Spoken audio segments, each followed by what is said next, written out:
আপনি তো মনে হয় রতনের আম্মা। হ্যাঁ, আমি রতনের মা। রতন কনস্ট্রাকশনের কাজে বিদেশে 14 তলা থেকে পড়ে ওর দেহ ছিন্ন ভিন্ন হয়ে গেছে। আমি বিশ্বাস করি না। রতনের ডেড বডি পচে এমন গন্ধ হয়েছে, আসলে আমাদের আর থাকা সম্ভব হচ্ছে না। বিচ্ছির একটা গন্ধ। আমি আর এক মুহূর্তে বাড়িতে থাকতে পারবো না। আমি আমার বাপের বাড়ি যেতেছি। আপনার ছেলে লাশের গন্ধ তো আমি এই বাড়িতে থাকতেই পারতেছি না। বাবা, তুমি এতটা সত্যবাদ। আমার পোলা শুধুমাত্র তোমার সুখের কথা চিন্তা করে বিদেশ গেছিল, আর তার লাশের গন্ধ সহ্য করতে না পারা তুমি বাড়ি ছেড়ে চলে যাইতেছো। হ্যালো আব্বা, আমার ওই টাকার মেশিনটা পয়সা নষ্ট হয়ে গেছে, এখন দুর্গন্ধ ছড়াইতেছে। আর ওই দুর্গন্ধে আমি এই বাড়িতে একদমই টিকতে পারতেছি না। আব্বা, আপনি আমার যেমনি ওকে বাড়ি থেকে নিয়ে যান। মানে তোমার জামাই বিদেশে কয়দিন আগে মারা গেছে। গ্রামবাসী বলা বলি করতেছিল লাশের গন্ধে নাকি তোমাকে বাড়ির আশেপাশে যাইতে পারতেছে না। পরের পাতা দিয়ে গোসল করায় দিই, শেষ গোসলটা। না না না না ফাসি, আমি যেতে পারবো না। ওই পোস্তা লাশের পাশে আমার যাওয়া সম্ভব না। আমার রতন তোর অসুখের কথা শুই না, বিদেশ থেকে তোর টাকা পাঠায় দিতে, আর তুই এসব ভুলে গেলি। শোনো শাস্তি, রতন ভাই যে আমার চিকিৎসার সময় যে টাকাটা দিয়েছিল ওই টাকার খোটা দিতেছো তো, আমি ওই টাকার সুদে আসলে যা আসে সব টাকা তোমার ফেরত দিয়ে দিব। আমার পোলাটা মারা গেছে, আমার সাথে থেকে কোথায় আপনি দাফন কাফনের ব্যবস্থা করবেন? তাহলে আপনি আপনার মাইয়ারে নিয়ে পালায় যেতেছেন। পলায় যাবো না তো কি করবো? আপনার পোলার পাশাপাশি কি আমার মাইয়াটারও মাইরা ফেলামো? আমার ছেলে মরে গেছে, তার মানে পয়সা গেছে। এতদিন যে টাকার মেশিনটা ছিল সে পয়সা গেছে, তাই তো? এখন আর তার কোনো প্রয়োজন নেই। আমার বাবা তো মারা গেছে অনেক দিনই হইল। আমি কিন্তু আপনার আগে শ্বশুর না, আমি আমার নিজের বাবার মতোই সম্মান শ্রদ্ধা করি। সেই কথাগুলো আপনার মনে পড়ে বিআই সাহেব?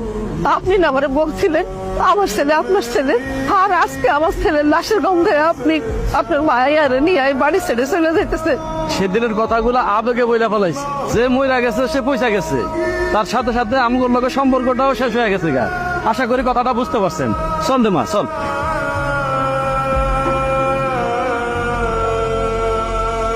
আসসালামু আলাইকুম। আপনি? আমি আপনাকে পাশের উপজেলার একটা মসজিদের ইমাম হুজুর। আপনাকে বাড়িতে কে মারা গেছে? আমার ছেলে মারা গেছে। আপনার ছেলেটা বিদেশ থাকে? আমার সেই ছেলেটাই মারা গেছে ইমাম সাহেব।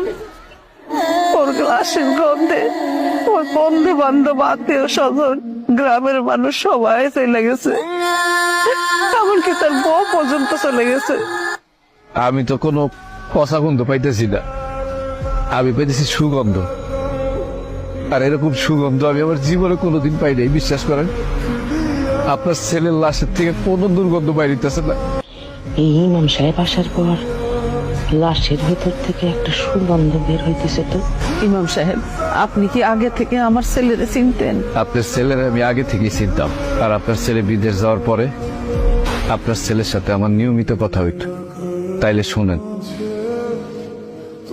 বাবার জমি বিক্রি করা এতগুলো টাকা হারাই ফেলাই না।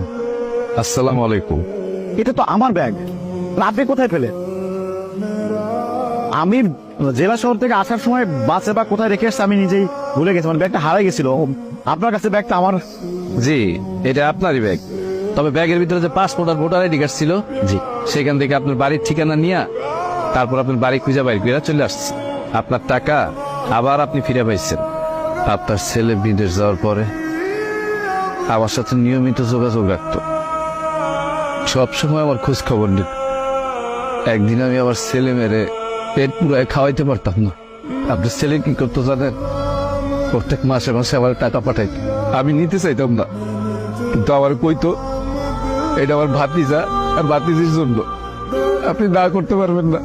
এখন আমি আমার ছেলে মেয়ে সংসার নিয়ে অনেক ভালো আছি। সে সব সময় ফোন করে আমার খোঁজ খবর নিত, আমার পরিবারের খোঁজ খবর নিত। কিন্তু হঠাৎ করে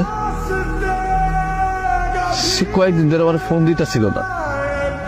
তখন আমি তার নাম্বারে ফোন দিলাম, দেখি মোবাইল বন্ধ। তখনই আমার মনের ভিতরে জানি কেমন লাগতেছিল, তাই আমি দৌড়ে চলে আসলাম। আমার মন কিন্তু বলতেছিল কোনো না কোনো মানুষ আমার ছেলেকে দাফন করার জন্য আসবে। আপনি আইছেন।